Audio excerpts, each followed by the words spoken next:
Welcome to this deep dive.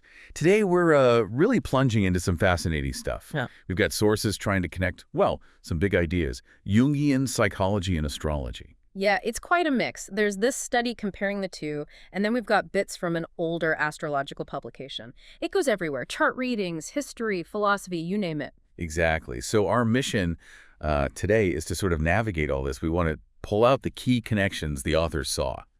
Right. See what these texts actually say about understanding personality, the psyche, maybe even life events through these different, sometimes overlapping lenses. It's about understanding their frameworks. Absolutely. It's not about us saying this is right or this is wrong, but really getting what these authors believed and how they use these tools. So, okay, let's unpack this. Where did they start finding common ground?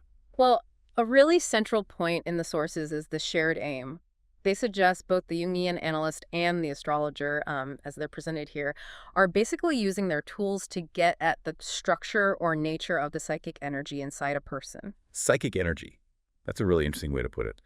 Like mapping the invisible currents that make us who we are. And Jung himself, he was interested in astrology. He was, yeah. One source mentions Jung saw astrology as this huge example of synchronicity, that meaningful coincidence thing.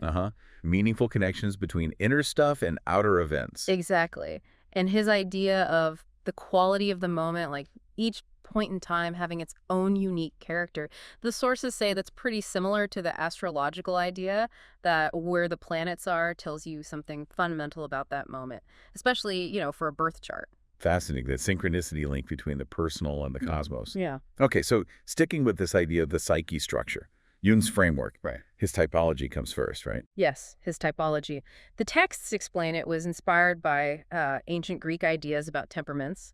The core is his four functions: thinking, feeling, sensing, which he called perception and intuition. Right, and those combine with introversion and extroversion. Yeah, to describe these basic ways people are aware and interact with the world.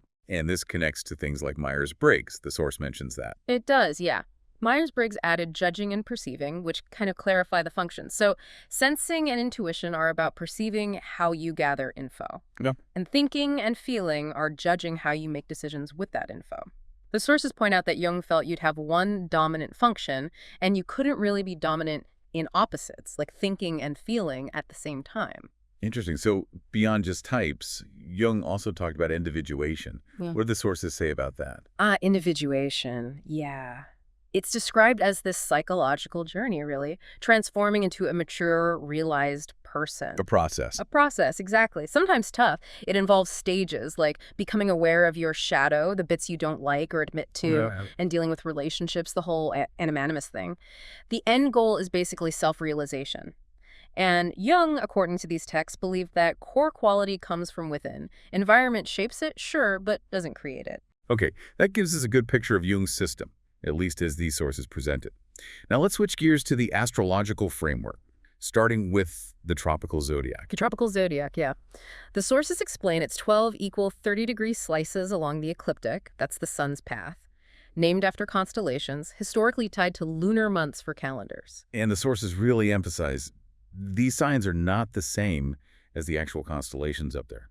Absolutely crucial point they make. Because of precession, the wobble of the Earth's axis, the signs drift apart from the constellations over centuries. Plus, the constellations themselves are all different sizes, while the signs are neat 30-degree segments. Got it. Uniform divisions. Okay, and then within the signs, we have the four elements. The four elements: fire, earth, air, and water. And the sources get pretty descriptive about what each one supposedly represents. So let's take fire. Aries, Leo, Sagittarius. What's the feel there? Fire, according to the sources, is all about enthusiasm, confidence. Yeah.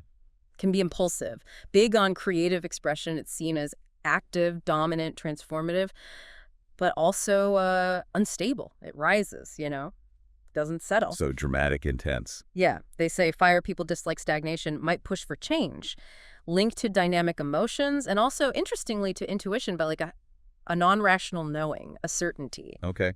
Then Earth. Yeah. Taurus, Virgo, Capricorn. Earth is described as endurance, persistence, practicality. Cautious, dependable, stable, passive, receptive. Its strength is sticking with things, patience, hard work. But there's a potential downside. The source suggests, yeah, they can get too practical, resist change, get stuck in routines, maybe struggle with abstract stuff or imagination. It's strongly linked to sensing, to the concrete world. Makes sense. Air signs. Yeah. Gemini, Libra, Aquarius. Air is painted as intellectual, living in ideas, objective vision. That's the strength, clear perspective. And the potential challenge. Maybe seeming cold, a bit detached, losing touch with practical reality sometimes. The source suggests they might need to consciously work on understanding others' feelings. Air is linked to thinking. Right. And lastly, water.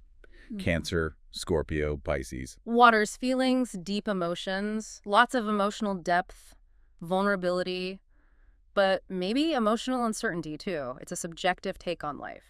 Creative, but maybe not logical. That's what the source says, yeah. Can be super creative, but maybe not focused on logical reasoning. It's linked to the feeling function and also, interestingly, to what the source calls an emotionally toned psychic perception, connecting it to how Jung sometimes used the word intuition. So we have signs, elements, how do planets interact? Yeah. Aspects. Exactly. Planetary aspects. Those are the angles between planets in a chart. Dividing the 360 degrees gives you things like the conjunction, that's 0 degrees, opposition at 180, trine at 120, square at 90, sextile at 60. Those are the big ones. And the conjunction gets special mention. Yeah, the sources describe it as symbolizing like particular stress or focus, a concentrated release of energy.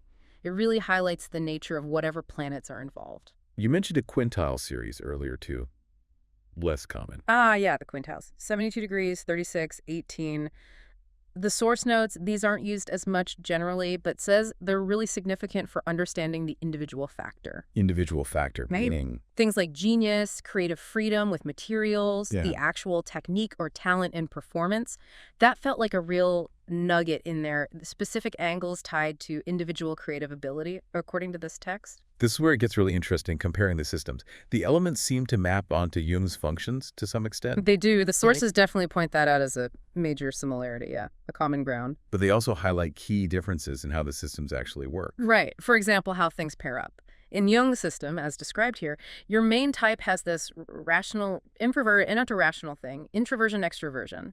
And those specific opposites, like thinking, feeling, can't both be dominant. In astrology, the elements have a polarity, fire, air, or extrovert, earth, water, or introvert, but you can have a mix of all elements in your chart.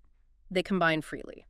And there was a specific point about Jung's definition of feeling versus the astrological water element. Yes, exactly. The source argues Jung's feeling is a rational, judging function, making decisions based on values, essentially. Right. Whereas the astrological water type is described as irrational, intuitive, more about that emotional sensitivity. The source even suggests some things Jung call intuitive might fit the water type's emotional depth better than the fire type's intuition. So overlap, yes, but not a perfect one-to-one match. Okay, that clarifies the comparison a bit. Now, let's really get into the astrology and practice stuff from that older publication. This is where they apply these ideas, and wow, it covers a lot. It really does. Different kinds of astrology are mentioned: Hurry for questions, mundane for world events, Natal for birth charts.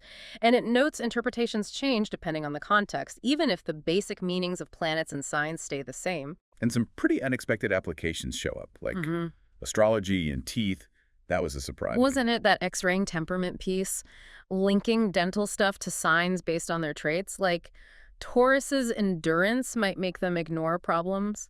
Gemini's nervousness about the dentist, Cancer sensitivity making it worse, Capricorn having strong teeth. It's very specific. Definitely specific. It also gives examples of natal chart interpretation for personality and talents. Yeah, loads of examples. Jupiter in Libra suggesting success via others, Mars in Gemini linked to artistic hands or music. Venus in Pisces for artsy types. Right. Mars conjunct Neptune for a powerful emotional nature, ambition. Saturn, Jupiter, and Venus in Libra pointing to artistic skill and humor. Just concrete examples of how they read charts back then, according to this source. The sources also tackle some heavier topics, including death. There was some technical stuff there. Yeah, that section discusses a study from the source material that looked at charts related to death. And the big finding they highlight is this major progressed aspect to the ruler of the 8th house. Okay, let's break that down a bit. Progressed aspect, 8th house. So a progressed aspect is a predictive technique, kind of moving the birth chart forward in time. The 8th house in astrology traditionally deals with death, transformation, shared resources, that kind of thing. Got it. So the study in the source found that this very specific astrological event involving the planet ruling that death sector was present in, like 99.5% of the death charts they looked at. Wow, 99.5% of their study is noticeable.